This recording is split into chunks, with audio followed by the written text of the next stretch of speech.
Välkommen tillbaka! Hoppas verkligen att de här videorna kan hjälpa dig. Den här boken berättar historien om Edmond Dantes, en ung sjöman som blir förrådd av människor han litade på. Boken följer hans resa från frihet till fängelse och sedan från flykt till hämnd och förlåtelse. Språket här är förenklat för att hjälpa studenter att träna läsning, förståelse och nya ord på svenska. Kapitel 1.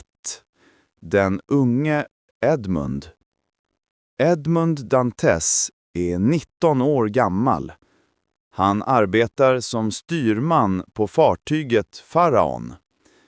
Han är ärlig, lojal och mycket duktig på sitt jobb. Kaptenen på skeppet gillar honom och vill att Edmund ska bli nästa kapten. Edmund är också förälskad i Mercedes, en vacker kvinna som bor i Marseille. De planerar att gifta sig snart. Edmund känner att hans liv äntligen börjar. Kapitel 2. Avundsjuka ögon. Men inte alla är glada för Edmunds framgångar. Det finns 3 män som är avundsjuka. Danglars, han vill bli kapten själv. Ferdinand, han älskar Mercedes och vill att hon ska gifta sig med honom. Caderousse är bara avundsjuk på Edmunds lycka. De ser Edmund som ett hinder. Deras avundsjuka växer till hat. Tillsammans planerar de en fälla. Kapitel 3. Den falska anklagelsen. De 3 männen skriver ett brev där de anklagar Edmund för att vara spion åt Napoleon. På den tiden var det ett mycket allvarligt brott. Polisen arresterar Edmund på hans bröllopsdag. Mercedes blir chockad och Edmund förstår ingenting. Han tror att det är ett misstag som ska lösas snabbt. Men det är början på hans mardröm. Kapitel 4. Villefort. Mannen som bestämmer allt. Edmund tas till Villefort, en viktig domare. Villefort förstår snabbt att Edmund är oskyldig. Men när han läser brevet upptäcker han att Edmund inte visste att brevet var adresserat till Villeforts egen far, som är en Napoleons anhängare. Om Edmund släpps fri kan Villefort själv hamna i fara. För att skydda sin karriär skickar han Edmund direkt till fängelset Château d'Œuf, utan rättegång. Kapitel 5. Fången i mörkret. Château d'Œuf är ett hemskt och isolerat fängelse ute i havet. Edmund kastas i en kall cell. Åren går långsamt.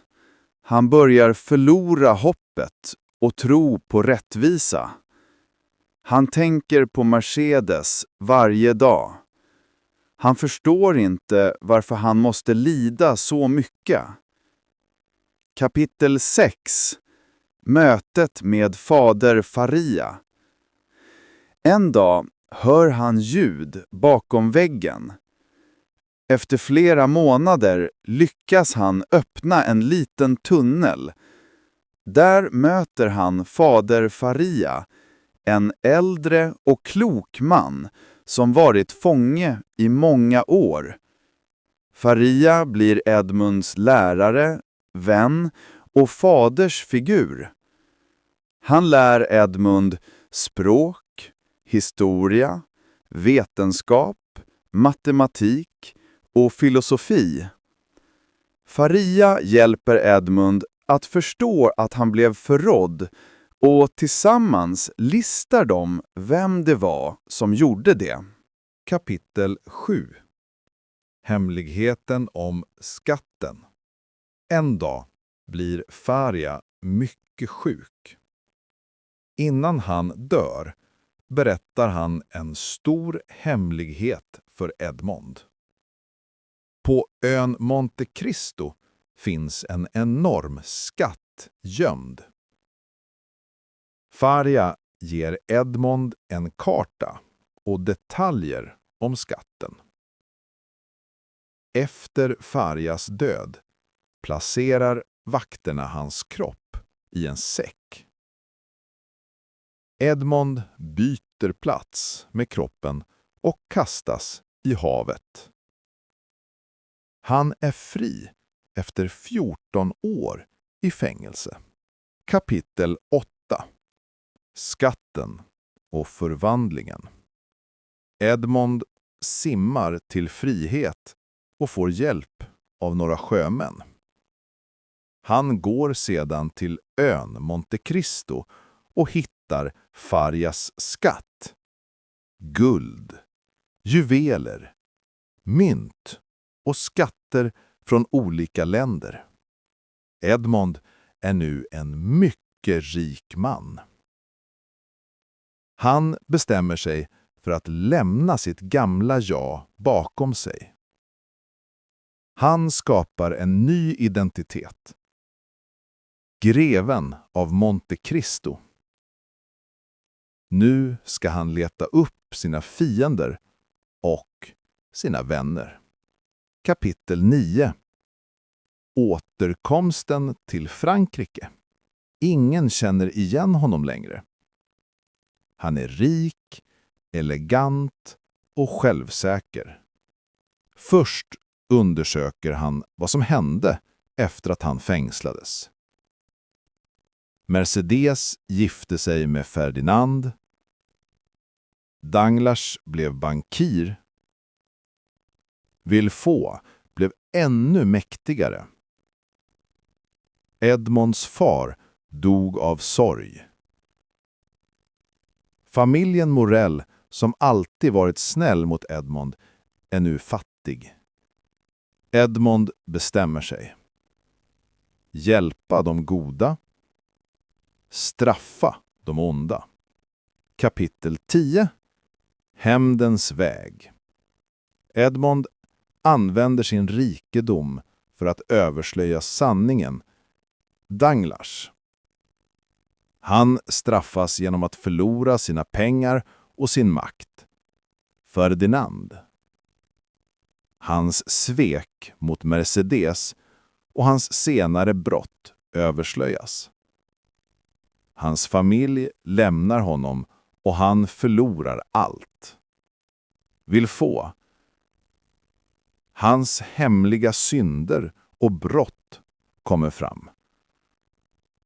Hans familj förstörs av hans egen ondska. Edmond slår inte dem med vapen. Han låter deras egna handlingar bli deras fall. Kapitel 11. Godhet mot de oskyldiga. Edmond glömmer inte de människor som alltid varit snälla mot honom. Han räddar familjen Morell från att gå i konkurs och ger dem ett nytt liv. Han hjälper också unga människor som behöver stöd. Trots allt hat han burit finns det fortfarande godhet i honom. Kapitel 12. Kärlek, tvivel och förlåtelse. När Edmond ser följderna av sin hämnd börjar han tvivla. Han inser att lidande föder mer lidande. Han förstår att hans hjärta behöver mer än rättvisa. Det behöver förlåtelse och fred. Han möter Haidé, en ung kvinna som han har räddat tidigare. Hon älskar honom för den han är, inte för sin titel eller rikedom. Med henne hittar Edmond äntligen ro. Kapitel 13. Slutet. Ett nytt liv. Edmond lämnar Frankrike och börjar om på en annan plats. Han lämnar ett brev till sina vänner där han skriver: vänta och hoppas. Han lär oss att livet kan förändras. Rättvisa kan komma sent, men kommer. Förlåtelse är starkare än hämnd. Kunskap ger frihet. Kärlek kan läka gamla sår. Slutsats.